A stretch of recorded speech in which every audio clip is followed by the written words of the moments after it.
कब्रों से पूछ, असल जमींदार मैं ही हूँ। कब्रों से पूछ, असल जमींदार मैं ही हूँ। और शेर सुनिएगा, दरिया के साथ वो तो समंदर में बह गया। गंगा जमुना सरयू घाघरा, बड़ा माकूल इंतजाम है। दरिया के साथ वो तो समंदर में बह गया, मिट्टी में मिलके मिट्टी का हकदार मैं ही हूँ। माशाल्लाह, बहुत खूब। नारे तकबीर, नारे रिसालत, गाज़िए इस्लाम, नारे तकबीर। माशाल्लाह, बहुत खूब, बहुत खूब, माशाल्लाह। पढ़ा लिखा मजमा है। 4 मिसरे और सुनिए। शाद होता। मैं आपको टटोल रहा हूं कि आप तकरीर कौन सी सुनेंगे। हमी को कातिल कहेगी दुनिया, हमारा ही कत्लेआम होगा। पीछे वाले भी बोलो। हमी को कातिल कहेगी दुनिया, हमारा ही कत्लेआम होगा। हम ही कुएं खोदते फिरेंगे, हम ही पे पानी हराम होगा। हम ही कुएं खोदते फिरेंगे, हम ही पे पानी हराम होगा। अगर ज़हनियत यही रही तो मुझे ये डर है कि इस सदी में, अगर ज़हनियत यही रही तो मुझे ये डर है कि इस सदी में न कोई अब्दुल हमीद होगा, न कोई अब्दुल कलाम होगा। बहुत खूब, माशाल्लाह, वाह वाह वाह, बहुत खूब। न कोई अब्दुल हमीद होगा, न कोई अब्दुल कलाम होगा। एक बात बताइए, पैगंबर दो आलम सल्लल्लाहु अलैहि वसल्लम शहर मक्का में तबलीग फरमा रहे हैं, इस्लाम का पैगाम दे रहे हैं, और नबी चाहते ये हैं कि उमर इब्न खत्ताब ईमान ले आए। नबी ने समझाया उमर को, बताया उमर को, उमर दाखिले इस्लाम हो जाओ। मगर उमर इब्न खत्ताब के भेजे में बात नहीं उतर रही। तो आका सल्लल्लाहु अलैहि वसल्लम ने क्या किया, उमर को इस्लाम के लिए अल्लाह से मांग लिया। तवज्जो कीजिए, उमर को इस्लाम के लिए अल्लाह से मांगा। तवज्जो देखो काका देव वालों, तवज्जो करो। रसूलुल्लाह ने उमर को इस्लाम के लिए अल्लाह से मांगा। और करम देखो मुस्तफा जाने रहमत का, कि उस रहमतुल लिल आलमीन ने हम हिंदुस्तान वालों के लिए ख्वाजा गरीब नवाज को अता फरमा दिया। सुभान अल्लाह, वाह वाह, बहुत खूब, बहुत माशाअल्लाह। ख्वाजा गरीब नवाज रहमतुल्लाह ताला अलैह अजमेर की धरती पहुंचने से पहले अकेले नहीं, तन्हा नहीं, साथ में औलिया इकराम, कुतुबुद्दीन बख्तियार काकी जैसी जाते गिरामी, जिनके लोग चेहरे देखते थे तो कलमा पढ़ने लगते थे। ख्वाजा गरीब नवाज फरमाते हैं, साथियों मुसल्ला बिछाओ, दिल्ली की जमीन हमारे सजदों से लज्जत हासिल करना चाहती है। फकीरों और दुर्वेशों का मुसल्ला बिछ गया। अल्लाहु अकबर, अल्लाहु अकबर की सदा बुलंद हुई। खुदा की किबरियाई और बड़ाई का ऐलान होने लगा। मुखबिरों से बर्दाश्त न हुआ, हाकिम दिल्ली को खबर दे दी कि ये फकीर आया है और उसका अंदाजे जिंदगी कुछ इस तरह है, अगर दिल्ली में ठहर गया तो तुम्हारी हुकूमत का खात्मा हो जाएगा। अब मैं कौन ऐसा है जिसको अपनी कुर्सी से मोहब्बत ना हो। उसने पूरी फोर्स भेजा, कहा जाओ आने वाले फकीर को गिरफ्तार कर लाओ। ये किसकी गिरफ्तारी का वारंट जारी हुआ है? जो भारत की जमीन पर अमन और शांति का पैगाम लाया। ये किसके गिरफ्तार करने का मंसूबा बना है? जो भारत की जमीन पर इंसानियत और मानवता का पाठ पढ़ाने आया है। कमांडर पूरी फोर्स लेकर गरीब नवाज के करीब आया, साथियों से बोला, ठहरो, शक्लें देखो, चेहरे देखो, इंडियन नहीं है, बाहर से आए हैं।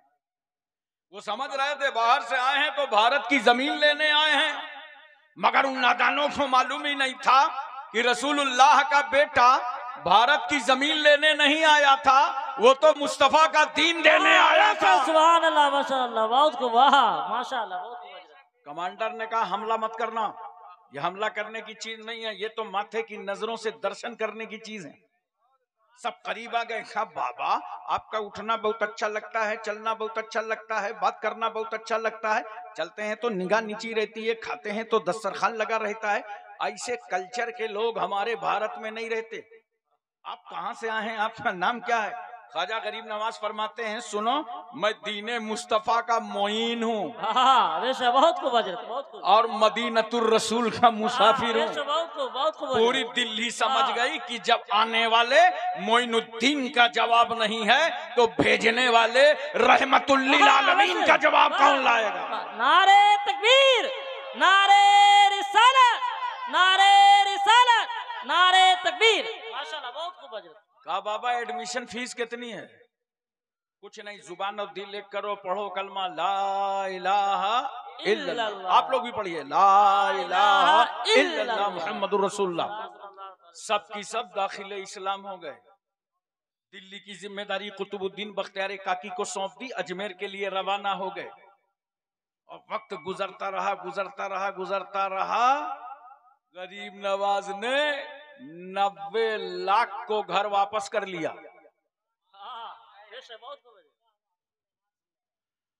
नोट करो, जिस इस्लाम को हम मानते हैं भारत की जमीन पर, यह इस्लाम राजाओं से नहीं मिला, महाराजाओं से नहीं मिला, बादशाहों से नहीं मिला, अकबर जैसे अकबर से नहीं मिला, बाबर ज़हीरुद्दीन से नहीं मिला, हुमायूं से नहीं मिला। जिस इस्लाम के हम पाबंद हैं वो इस्लाम फकीरों ने दिया है, दुर्वेशों ने दिया है, वलियों ने दिया है। नोट करो, इस मुल्क में इस्लाम फैलाया ख्वाजा गरीब नवाज ने, इस्लाम फैलाया कुतुबुद्दीन बख्तियार काकी ने, इस्लाम फैलाया महबूबे इलाही ने, साबिर कलियरी, जिंदा शाह मदार, वारिसे देवा, मखदूमे किचौचा, मखदूमे जाजमऊ, नसीरुद्दीन चिराग देहलवी, शाह जमालुल्लाह रामपुरी, मुनव्वर अली शाह इलाहाबादी, शरफुद्दीन याहिया मुनैरी, अलाउल हक पंडवी, अखी सिराजुद्दीन, मखदूमे माहिम, बाबा बहाउद्दीन, बाबा ताजुद्दीन, मखदूम शाह मीना, सैयद सालार मसूद गाजी, सरकार महरेरा। नोट करो, इस्लाम फैलाया ख्वाजा गरीब नवाज ने है और बचाया इमाम अहमद रजा ने है। नारे तकबीर, नारे रिसालत, मसला के आला हजरत, इश्क मोहब्बत, मौलाना हाशिम अशरफी साहब किबला। नारे तकबीर। बहुत खूब। इसीलिए तो मैं कहता हूँ, कहाँ मुजावरों के चक्कर में हो, कहाँ मौलवियों के पीछे पड़े हो। आज ही से तय कर लो कि न इस्लाम फैलाने वाले गरीब नवाज को भूलेंगे और न इस्लाम बचाने वाले आला हजरत को भूलेंगे। और अल्हम्दुलिल्लाह हम सुन्नियों का तो दिलो दिमाग आशिके अहमद रजा है। देखो कभी कभी ऐसा होता है ना, दिमाग चलता है और दिल मान जाता है। देखा है ना, दिल अंदर से मान जाता है, दिमाग चलता रहता है। दिल कहता है अरे चलो 5000 फायदा हो गया, ठीक है। दिमाग कहता है नहीं, थोड़ा सा झूठ बोले होते तो 6000 होता। तो दिमाग खेलता है, दिल मान जाता है। और कभी ऐसा होता है दिमाग मान लेता है, दिल नहीं कबूल करता। दोनों में बहुत बड़ा इख्तिलाफ चलता रहता है दिल और दिमाग में। मगर कुर्बान जाओ वाला हजरत फाजिले बरेलवी की जाते गिरामी पर, उनकी शख्सियत तो वो है कि जब कोई तहकीक पेश करते हैं तो उसे दिल भी मानता है और उसे दिमाग भी मानता है। नोट करो, चाहे ईमाने अबू तालिब का मसला हो, चाहे हजरत अमीर माविया का मामला हो, और चाहे यजीद पलीद जैसे आतंकी की बात हो, जो आला हजरत तहकीक करते हैं उसे दिमाग भी तस्लीम करता है, दिल भी तस्लीम करता है। गोया हम अहले सुन्नत वल जमात का दिल और दिमाग दोनों मुकल्लिदे इमाम अहमद रजा है। सुभान अल्लाह, वाह, बहुत बहुत खूब अजब। हजरात एक बात सुनिए, हम इस वतन से ऐसे ही मोहब्बत नहीं करते, बड़ी कुर्बानियां हैं, बड़ा प्यार है इस मुल्क से। अल्लाह ताला ने जब आदम अलैहिस्सलाम से कहा कि दरख्त के करीब आ गए, हमने रोका था जन्नत से निकलो, जाओ बाहर। अब सवाल था कि जन्नत छोड़ के जाएं कहां? तवज्जो है, आदम जाएं कहां? तो जहां खुदा चाहेगा वहीं आदम जाएंगे। और खुदा ने कहां चाहा? हिंदुस्तान। सरंदी पहाड़ी, गैर मुनकसिम भारत, सरंदी पहाड़ी पर आदम आए। इसका मतलब इस मिट्टी से खुदा भी मोहब्बत करता है। आदम भारत। और सुनो, रोशनी से आए थे, जन्नत से आए थे, उजाले से आए थे, यहां आए अंधेरा, रो पड़े, आंसू पे आंसू, रो रहे हैं आदम, सजदा कर रहे हैं आदम, रुकू कर रहे हैं आदम, गिरिया बेजारी कर रहे हैं आदम, तौबा कर रहे हैं आदम, माफी मांग रहे हैं आदम, ऐ अल्लाह मेरी खता को बख्श दे, मेरी खता को माफ कर दे। रोते रहे रोते रहे रोते रहे। सुबह की कुछ सफेदी नजर आई तो तस्कीन हासिल हुई, अंधेरे से कुछ उजाला नजर आया तो 2 रकात शुक्राने की नमाज अदा की। इसीलिए तो फजर के टाइम 2 रकात फर्ज पढ़ी जाती है, ताकि खुदा की इबादत भी होती रहे और आदम पैगंबर की सुन्नत भी अदा होती रहे। तो बात समझ में आई। रुकू किया आदम ने भारत में, सजदा किया आदम ने भारत में, नमाज पढ़ा आदम ने भारत में, अजान हुई भारत में, जिब्रील आए भारत में। और आदम तन्हा नहीं, आदम की पेशानी पर नूरे मोहम्मदी जलवागा।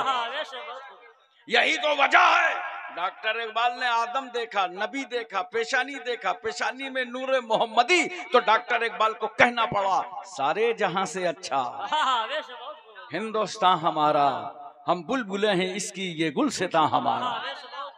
मोहतरम सामीन किराम, बड़ा प्यार है हमें इस मुल्क से। ऐसे ही आजाद नहीं हो गए आसानी के साथ। हमारी माएं बेवा हुई हैं तब भारत आजाद हुआ है, हमारे बच्चे यतीम हुए हैं तब हिंदुस्तान आजाद हुआ है, हमारे उलमाए किराम ने कुर्बानियां पेश की हैं तब भारत आजाद हुआ है, और ये मदरसों की बरकत से आजाद हुआ है। अल्लामा फजल हक खैराबादी ने मदरसे की चटाई पर बैठकर अंग्रेजों के खिलाफ फतवा जिहाद सादिर फरमाया, तब हिंदुस्तान आजाद हुआ। और कहां हैं वो लोग जो ये कहते हैं मदरसे आतंकवाद के अड्डे हैं? मैं तो नफरतों को मिटाता हूं और बहुत मोहब्बत से दावत देता हूं।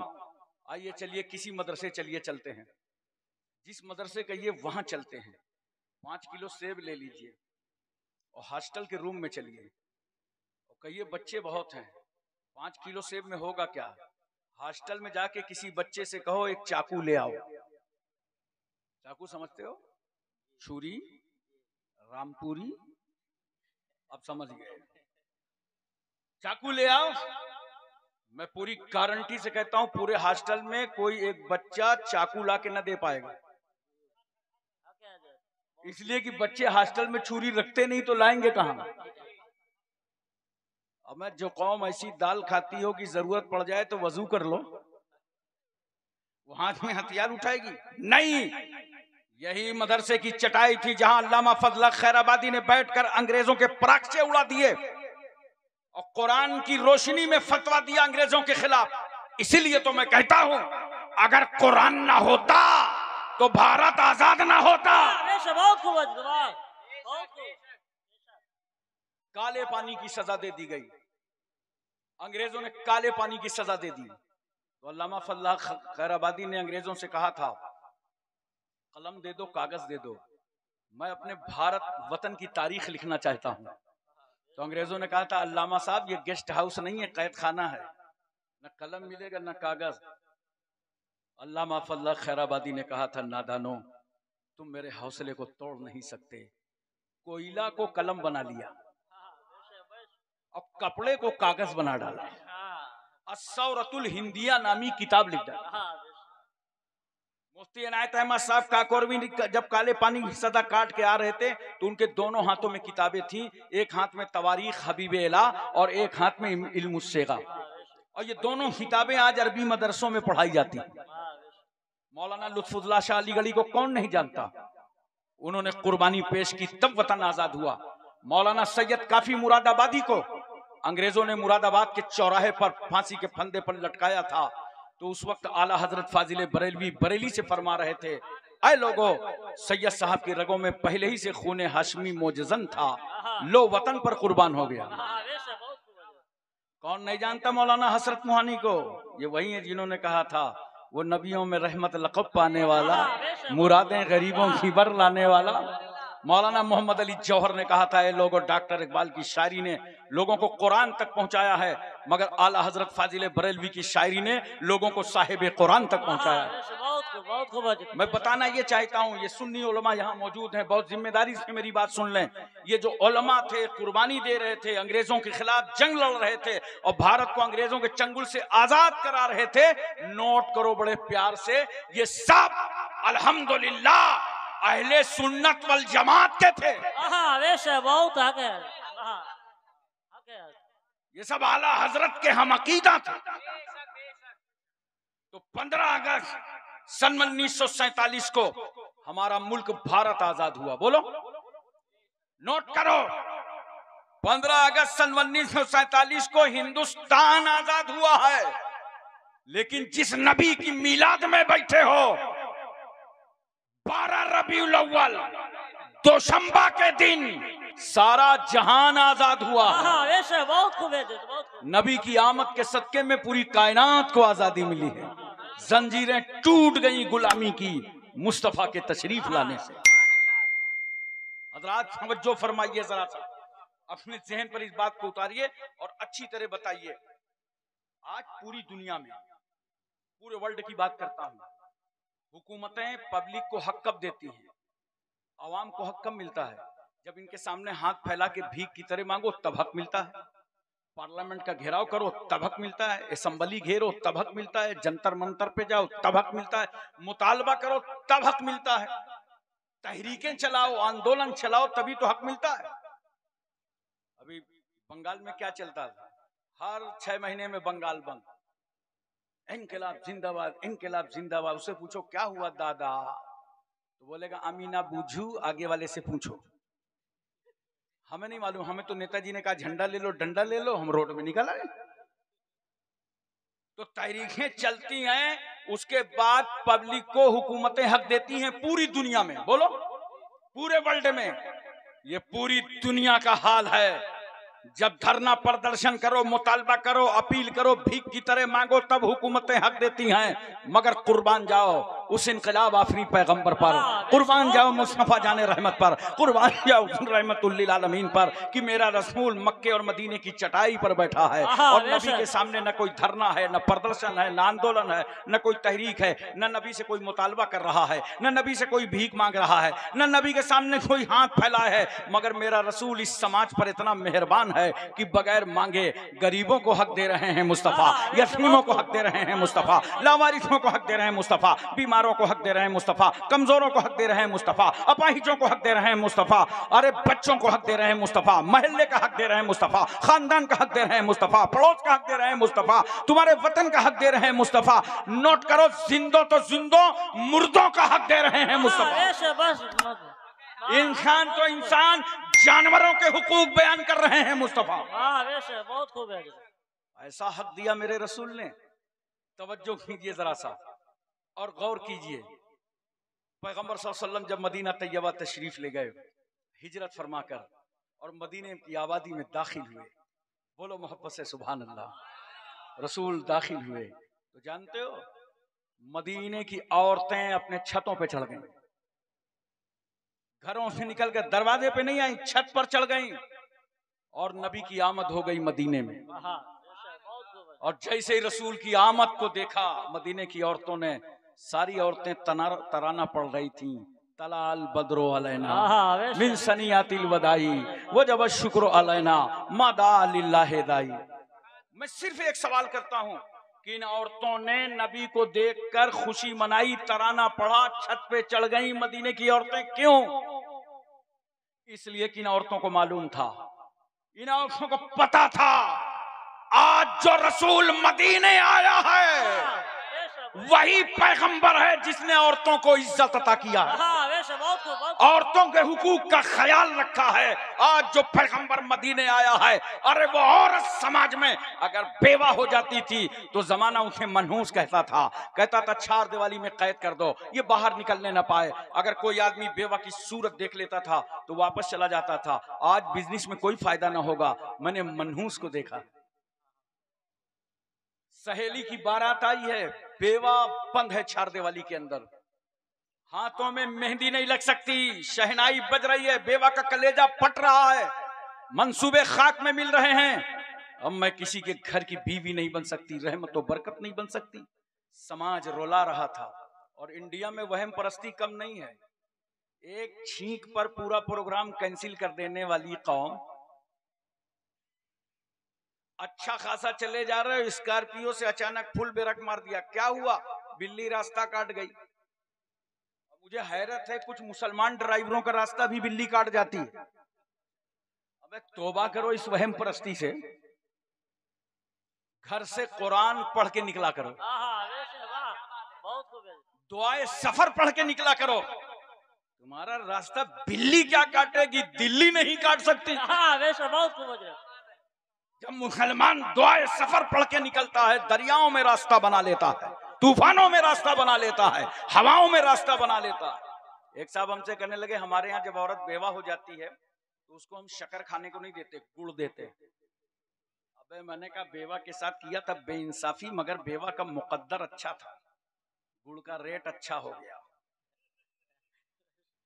पूरा समाज बेवा को रुला रहा था। 25 साल की उम्र है मेरे पैगंबर की। खड़े हो गए शहर मक्का में रहमतुल्लिल आलमीन। ऐ लोगो, आमना के लाल की आमद से पहले, अब्दुल्ला के बेटे के आने से पहले तुम बेवा को बेआबरू कर सकते थे, मगर अब दुनिया में कोई बेवा औरत रुसवा न होने पाएगी। अब अल्लाह का आखिरी नबी आ गया। नारे तकबीर, नारे रिसालत, गाज़ी इस्लाम अल्लामा हाशिम रजा अशरफी साहब किबला, नारे तकबीर, नारे रिसालत। पहला निकाह रसूल सल्लल्लाहु अलैहि वसल्लम ने बेवा खदीजतुल कुबरा से किया। अच्छा देखो उम्र कितनी है सरकार की, 25। बेवा खदीजा की उम्र कितनी है, 40। देख रहे हो, हमारी तुम्हारी जब उम्र 25 साल की होती है तो अपना ख्याल आता है, अच्छी ससुराल हो, बोलो अच्छे रिश्तेदार हो। मगर जब नबी की उम्र 25 साल की हुई तो नबी को अपना ख्याल नहीं, उम्मत की बेवाओं का ख्याल आया। और पहला निकाह रहमतुल्लिल आलमीन ने बेवा से किया, और निकाह करके जमाने को बता दिया, ये बेवा जिसको तुमने अभागन समझा था, मुस्तफा ने उसे सुहागन बना दिया। देखो रसूल सल्लल्लाहु अलैहि वसल्लम ने बेवा के साथ निकाह फरमाया खदीजतुल कुबरा। 11 निकाह फरमाए पैगंबर ने। हजरत आयशा सिद्दीका, हजरत सूदा, उम्मे सलमा, उम्मे हबीबा, हजरत हफ्सा, हजरत ज़ैनब बिन्त खजीमा, हजरत मैमूना, हजरत जुवैरिया, हजरत सफिया। मैं आपकी तवज्जो दिलाना चाहता हूं, रसूल सल्लल्लाहु अलैहि वसल्लम ने बेवा से निकाह किया ताकि मेरी उम्मत के लिए बेवा से निकाह करना सुन्नते रसूल बन जाए। पैगंबर ने बांदी से निकाह फरमाया, रसूलुल्लाह ने मुतल्लका से निकाह फरमाया कि जब मैं नबी होकर मुतल्लका औरत से निकाह करूंगा तो तलाक शुदा औरत से निकाह करना मेरी उम्मत के लिए सुन्नत बन जाएगा। कुंवारी आयशा सिद्दीका से निकाह फरमाया। उम्र कम थी जब निकाह हुआ, मगर जब रुखसती हुई तो उम्र कंप्लीट थी। हजरात तवज्जो कीजिए जरा सा, पैगंबर सल्लल्लाहु अलैहि वसल्लम ने बेवाओं को इज्जत दी, रहमतुल्लिल आलमीन ने बेवाओं को सहा। हजरात एक बात और मैं आपको बताना चाहता हूं, पूरी तवज्जो है, ज़हन हाजिर है, बस मेरा ये पैगाम याद रखिए कि थोड़ा इस्लाम पढ़िए। सिर्फ आप जलसों में और मस्जिदों में जाके उलमा से सुनते हैं, नहीं, अल्लाह तौफीक दे तो उर्दू में किताबें रखो, हिंदी में किताबें रखो, इंग्लिश में किताबें रखो और इस्लाम पढ़ा करो। जब आपसे कोई सवाल करता है कि इस्लाम तो तलवार से फैला है, कहते हैं पता नहीं है, ठीक है मौलाना आफ्ताब साहब मिलेंगे तो पूछ के बताएं। नहीं, आपसे कोई नाजानकार सवाल करे, आप फौरन मोहब्बत से जवाब देते चले जाओ। देखो मेरी बात ये याद रखोगे तो जवाब दे लोगे आसानी से। 4 तबके समाज में ऐसे हैं जो किसी के अकीदतमंद नहीं होते। एक दोस्त क्लास फेलो, साथी अपने साथी का कभी अकीदतमंद नहीं होता, बोलो है कि नहीं है? अगर आपका साथी आईएएस बन जाए, पीसीएस बन जाए, जब आपसे मुलाकात होगी तो बाहों से बाहें डाल देगा, कैसे हो, किस तरह हो, आपको खराब लगेगा। अबे मेरी पोस्ट नहीं समझ रिया, मैं जिला अधिकारी हूं। मगर नहीं, साथी की नजर में तो साथी साथी होता है। इसी तरह बीवी शौहर की अकीदतमंद नहीं होती। इतना चुपचाप हो, लगता है सबकी बीवियां बहुत अकीदतमंद हैं। अरे बताओ, बीवी शौहर की अकीदतमंद नहीं होती। देखो ये हमारे उलमा जब आपके घर आते हैं दुआ करने, कारी कलीमुल्लाह मौलाना आफ्ताब साहब मिलाद में, जलसे में, कॉन्फ्रेंस में, कुरान खानी में, जैसे ही घर पहुंचे आवाज दिया, आप खड़े हो गए, आइए हजरत तशरीफ लाइए, मुबारक हो, आइए मुकद्दस कदम रखिए, जल्दी से पाकीज़ा कदम रखिए, बड़ा एहसान, बड़ा करम, बड़ी नवाजिश, आइए अंदर आ जाइए। बोलो, बोलते हो, इस्तकबाल करते हो ना? मगर अभी ना पूछना, जब मैं चला जाऊं तब इनसे पूछना, जब ये अपने घर जाते हैं कभी बीवी बोली आइए आइए बड़ी मेहरबानी, आइए मुबारक कदम रख दी, आइए पाकीज़ा कदम रख दी, बड़ी इनायत, बड़ी नवाजिश, बड़ा कर, जल्दी आइए, बीवी बोली? बीवी की नजर में तो शौहर शौहर होता है। इसी तरह बच्चे बड़ों के अकीदतमंद नहीं होते। जो बच्चे पीछे हैं सलाम होगा सबसे आगे, इंक्वायरी करो आए कहां से, रास्ते से कि तुम्हारी टांगों के अंदर से, क्योंकि बच्चों को बड़ों से अकीदत नहीं होती। इसी तरह अरबों में गुलाम और इंडिया में नौकर। नौकर कभी मालिक का अकीदतमंद नहीं होता। आपने देखा होगा बड़ी अदाओं से खड़ा रहता है, यस सर, जी सर, हाँ सर, पूरे जवारे से इस्तकबाल अपने मालिक का करता रहता है, जी सर, बताइए सर, बताइए सर। देख रहे हो कैसे दिखा रहा है, रियाकारी कर रहा है, और अंदर ही अंदर घुट रहा है कि 6 बज गया है, छोड़ेगा कब? क्योंकि नौकर को मालिक से अकीदत नहीं होती। नोट करो मुसलमानों, समाज के ये 4 तबके, नौकर अपने मालिक का अकीदतमंद नहीं होता, बच्चे बड़ों के अकीदतमंद नहीं होते, शौहर बीवी की अकीदतमंद नहीं होती, साथी अपने दोस्त का अकीदतमंद नहीं होता। मगर कुर्बान जाओ उस रहमतुल लिल आलमीन पर, कुर्बान जाओ उस मुस्तफा जाने रहमत पर कि मेरे रसूल ने मर्दों में सबसे पहले अपने करीबी दोस्त अबू बकर से कलमा पढ़वाया, औरतों में सबसे पहले अपनी बीवी खदीजतुल कुबरा से कलमा पढ़वाया, बच्चों में मौला अली शेर खुदा से कलमा पढ़वाया, और गुलामों में ज़ैद इब्ने हारिसा से कलमा पढ़वाया। हजरत अल्लामा हाशिम कानपुरी साहब किबला, नारे तकबीर, नारे रिसालत, जिंदाबाद जिंदाबाद। पता चला जो किसी का अकीदतमंद नहीं है वो भी रहमतुल लिल आलमीन का अकीदतमंद है। इसलिए मैं आपसे गुजारिश करूंगा और आपको दावत दूंगा कि दोस्तों और बुजुर्गों, इस्लाम पढ़ो, बोलो, और इन उलमा की सोहबतें इख्तियार करो। बहुत कीमती लोग हैं, बहुत कीमती लोग हैं। आज तो एक बच्चे को अगर इस लाइन में लगाना हो कि बेटा तुम आलिम बन जाओ, हाफिज बन जाओ, तो कितना उस बच्चे को सब्ज बाग दिखाना पड़ता है और कितना समझाना पड़ता है तब वो लाइन पकड़ता है। बोलो, यही वजह है कि इस दौर के जो मौलवी हैं इनके बच्चे बहुत कम पढ़ रहे हैं, सब कॉन्वेंट जा रहे हैं, स्कूल जा रहे हैं, सोच रहे हैं हम ही हैं क्या खिदमत करने के लिए। इनकी कद्र करो, बोलो, ताजीम करो, नजर नयाज तोहफे तहाइफ पेश करो। अच्छा, कुछ भी अगर इनके साथ वफादारी न करो तो कम से कम इतना कर दिया करो यार कि 10 कोने का मुंह ना बनाया करो इनको देख के। बहुत सारे मुंह बनाते हैं ना ऊपर नीचे, थोबड़ा देखो जरा से उनका कैसा रंग बदलता है। वहां बीवी मारेगी चप्पल और रोड झाड़ेंगे इमाम पर, घर में तो कुछ चलती नहीं है, हक है, हक। सब रोग गरीब लोगों पर आके झाड़ते हैं। अरे इनके साथ कोई एहसान न करो, सिर्फ इतना किया करो कि इनके चेहरे देख करके मुस्कुरा दिया करो। आए है, वाह वाह वाह वाह, जिंदाबाद जिंदाबाद। मोमिन को देख के मुस्कुराना जानते हो, सदके का सवाब मिलता है। जिंदाबाद। बोलो मोहब्बत से सुभान अल्लाह। सुभान अल्लाह, सुभान अल्लाह। तवज्जो कीजिए जरा सा और अपने जहन में इस बात को उतारने की कोशिश कीजिए। प्यार से समझिए कि मैं अर्ज कर रहा था, इस्लाम पढ़ो। ये मैं आपसे बार बार गुजारिश करता हूँ, पढ़ाई करो, तालीम हासिल करो। आप तो तालीम की मंडी ही में रहते हो। बोलो, कोचिंग मंडी बोलते हैं इस इलाके को। लेकिन खाली किराए में मकान उठा रहे हो कि बच्चे भी पढ़वा रहे हो? अरे बोलो यार, खुद कुछ कर रहे हो कि नहीं कर रहे हो? खाली किराया वसूल कर रहे हो? अपने बच्चों को पढ़ा रहे हो कि नहीं पढ़ा रहे हो? अपने बच्चों को पढ़ाओ।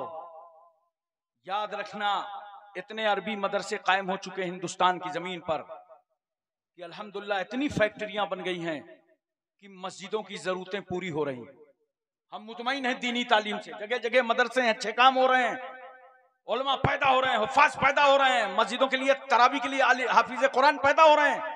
लेकिन हमारी कौम में डॉक्टर नहीं बन रहे, इंजीनियर नहीं बन रहे, IAS नहीं बन रहे, PCS नहीं बन रहे। अरे पढ़ाओ अपने बच्चों को, पढ़ाओ अपने बच्चों को। रोटी कपड़ा मकान का शौक कम करो, पढ़ाई का शौक बढ़ाओ। हक है, जिंदाबाद जिंदाबाद। और बच्चों को हिसाब लिया करो, पढ़ने जा रहा है, ट्यूशन जा रहा है, घूमने जा रहा है। और याद रखना मेरी हिदायत, वरना हादसे के शिकार हो गए। बिला जरूरत अपने बच्चों के हाथ में न बाइक दो और न मोबाइल दो। रोज मेरे पास फोन आते हैं, पूरा भारत मुताल्लिक है। कल रात को फोन आया छत्तीसगढ़ दुर्ग से, 15 साल का बच्चा बाइक लेकर खंबे से टकरा गया, उसकी मौत हो गई। ये नौजवान बच्चे क्या कर रहे हैं? तो माँ बाप बहुत सारे नाजानकार होते हैं, खुश हो जाते हैं, लो बाइक दे दिया, हमारा लड़का मोबाइल चलाने लगा। अरे ये सोच बदलो, जरूरत हो तब दो, वरना उनको तालीम की तरफ गामजन करो, उनका हिसाब किताब लिया करो। देखो जरा सा, बहुत कोशिश करोगे तो मुसलमान के बच्चे हाई स्कूल में जाके फेल, हाई स्कूल निकाल लिया तो इंटर में फेल। अब इंटर में जब फेल हो जाएंगे, जाके चुपचाप घर में बैठे हैं, घुसे हैं, माँ पूछ रही है बेटा क्या हुआ? अम्मी फेल हो गए। क्यों फेल हो गए? मेहनत तो करते थे, पढ़ते थे। तो जानते हो क्या फितने लगा रहा है घर में? कह रहा अम्मी मुसलमान है ना, देखा क्या लपेटा। अबे मुसलमान है तो तू फेल कर दिया जाएगा? क्यों नफरतें फैला रहा है मुल्क में? क्यों मिजाज खराब कर रहा है मुल्क का? बेवकूफ बना रहे हो माँ बाप को। कंपटीशन का दौर है, इम्तिहान में तेरा रूल नंबर गया है, तेरा नाम नहीं गया।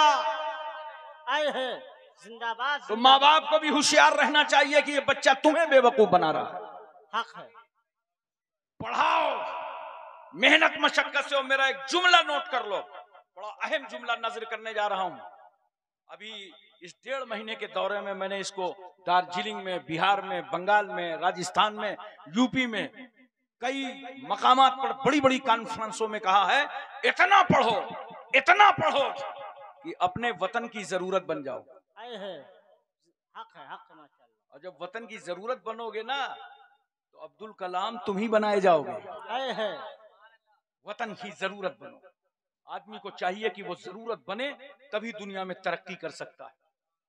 वो पिछली सोच निकाल दो दिमाग से कि पढ़ने लिखने से होगा क्या, नौकरी तो मिलेगी नहीं।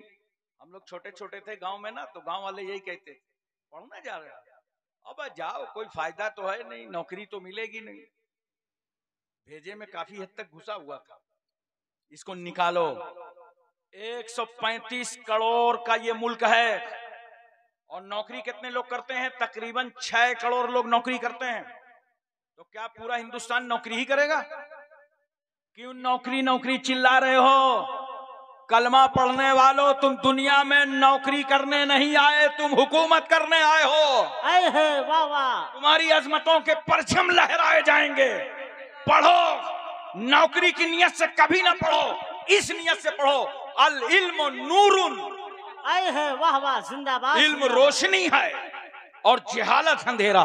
आए है जिंदाबाद हक है, इसलिए पढ़ा जाता है ताकि जहालत के अंधेरों से निकल करके आप रोशनी में आ जाए। जरा कुछ मशक्कत करो, मेरी इन बातों को याद रखना। इस्लाम पढ़ो, दीन पढ़ो, अल्लाह तौफीक दे दुनिया भी पढ़ो। और इस्लाम पढ़ोगे तो माशाअल्लाह इस्लाम आपके दिलो दिमाग पर मुस्कुराता रहेगा। एक आखिरी बात सुन लीजिए, पूरी तवज्जो है, बोलो, हक है, जहन हाजिर है। लोग कहते हैं इस्लाम तलवार से फैला है, कहते हैं ना। अरे मेरे भाई, उनको बड़े प्यार से समझाओ। मैं उनको दावत इस्लाम देता हूं। इस्लाम की बुनियाद जिस किताब पर है उसका नाम कुरान। बोलो, बहुत सारे स्कूलों में और कॉलेजों में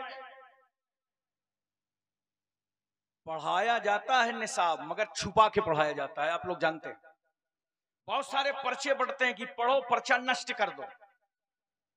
अपने तक ये मालूमात रखो, दुनिया निसाब पढ़ाती है छुपा कर।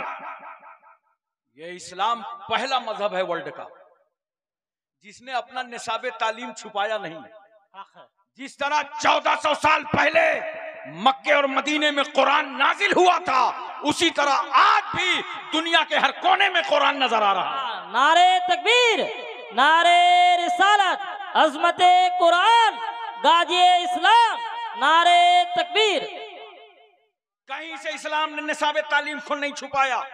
बात इतनी है, इस परचम को, इस निसाब तालीम को जब रसूलुल्लाह ने अबू बकर को दिया तो उन्होंने बुलंद किया, उमर इब्ने खत्ताब ने बुलंद किया, उस्मान गनी ने बुलंद किया, मौला अली ने बुलंद किया, सहाबा राहों में, गलियों में, घाटियों में, देहातों में, आबादियों में ले गए। ये हजरत साद हैं, सईद हैं, तलहा हैं, जुबैर हैं, अम्मार हैं, बुजर हैं, खालिद बिन वलीद हैं, अबू बैदा बिन जर्रा हैं, अब्दुर्रहमान बिन औफ हैं, सुहैब रूमी हैं, सलमान फारसी हैं, बिलाल हबसी हैं, हजरत अनस हैं, अबू हुरैरा हैं, अबू दर्दा हैं, अमीर हमजा हैं। ये सहाबा अपने बिसात के मुताबिक इन निसाब तालीम को आगे ले गए। जमाने में और इनकलाब आया तो इसी निसाब तालीम को बगदाद से गौसे आजम ने लहराया, और इनकलाब आया तो इसी कुरान के निसाब तालीम को अजमेर से ख्वाजा गरीब नवाज ने बुलंद किया, महरेरा से सरकार महरेरा ने बुलंद किया, के चौचा से मखदूम सिमनानी ने बुलंद किया, इलाहाबाद से मुनव्वर अली शाह इलाहाबादी ने बुलंद किया। अरे इसी परचम इस्लाम को, निसाब तालीम को बरेली के ताजदार इमाम अहमद रजा ने उर्दू ही में लिख डाला। सुभान, नारे तकबीर, नारे रिसालत, इश्क मोहब्बत, इश्क मोहब्बत, इश्क मोहब्बत, इश्क मोहब्बत, नारे तकबीर। तो आज तक हमारा निसाब तालीम छुपा नहीं है। बोलो, कुछ हो या ना हो, जहेज में हम कुरान जरूर देते हैं। अरे बोलो, ये और बात है कि आजकल की लड़कियां खोलती कब है, जहेज से ले गई, ताक में जाला लग जाएगा, नहीं उठाएंगे। जिस दिन बुढ़ीवा सास मरेगी उसी दिन लेके बैठ जाएंगी कुरान खाने के लिए। बोलो, इमाम मोहम्मद रहमतुल्लाह अलैह के पास एक शख्स आया था और कहा, हजरत मैंने मन्नत मांगी थी कि मैं जब अपनी बेटी का निकाह करूंगा तो दुनिया की सबसे कीमती चीज जहेज में दूंगा। बेटी का निकाह करने जा रहा हूं, इत्तेफाक है अब मैं गरीब हो चुका हूं, इतना माल नहीं है, इसके लिए क्या करूं। हजरत इमाम मोहम्मद फरमाते हैं, जा शादी कर दे, निकाह कर दे और जहेज में अल्लाह का कुरान दे दे। इससे बड़ी कीमती चीज कुछ नहीं हो सकती है। इसलिए दोस्तों और बुजुर्गों में अर्ज करना चाहता हूं, आपको बताना चाहता हूं, घर घर कुरान। तो हमारा निसाब तालीम छुपा नहीं है। बोलो, आप दावत दो कि भाई आओ कुरान पढ़ो, आओ इस्लाम पढ़ो। ये दावत कब दोगे? जब आप खुद पढ़े लिखे रहोगे। मैं अर्ज कर रहा था, लोग कहते इस्लाम तलवार से फैला है। आप बताओ, हजरत उमर इब्न खत्ताब ने दारे अरकम में जाकर रसूलुल्लाह के कदमों पर जब कलमा पढ़ा था तो तलवार किसके हाथ में थी? अरे बोलो ना। असल में अरब का एक माहौल था, अगर किसी जमात में 40 आदमी होते थे तो वो रजिस्टर्ड बॉडी मानी जाती। इस्लाम फैलने लगा, तकरीबन 39 लोग दाखिले इस्लाम हो गए तो अरब के लोग घबरा गए कि अगर एक और कलमा पढ़ लेगा तो मुसलमानों की बॉडी रजिस्टर्ड हो जाएगी। कहा रोको इस्लाम, किसी को मुसलमान ना होने दो, कलमा ना पढ़ने दो। पूरी मीटिंग रख दिया। कहां? काबे में। बड़े बड़े शोरमा जमा हुए, बड़े बड़े बहादुर और जाबाज काबे में आ गए। खुदा की रहमत मुस्कुरा रही है, मक्के वालों तुमको क्या हो गया? मेरे महबूब के खिलाफ मेरे ही घर में। उमर इब्न खत्ताब ने हाथ में तलवार लेकर के न्याम से बाहर किया, कहा अरब के जियालो, अरब के बहादुरों, नाकाबिले बर्दाश्त 39 लोग मुसलमान हो गए, अब किसी को कलमा न पढ़ने दिया जाएगा। उमर चल पड़े पैगंबर का सर कलम करने का इरादा करके कि अब हम मुसलमान नहीं होने देंगे। खुदा की रहमत मुस्कुरा पड़ी, उमर तुम किसी को मुसलमान नहीं होने दोगे? चलो चलो मेरे रसूल की बारगाह चलो, अब हम तुम्ही को मुसलमान करेंगे।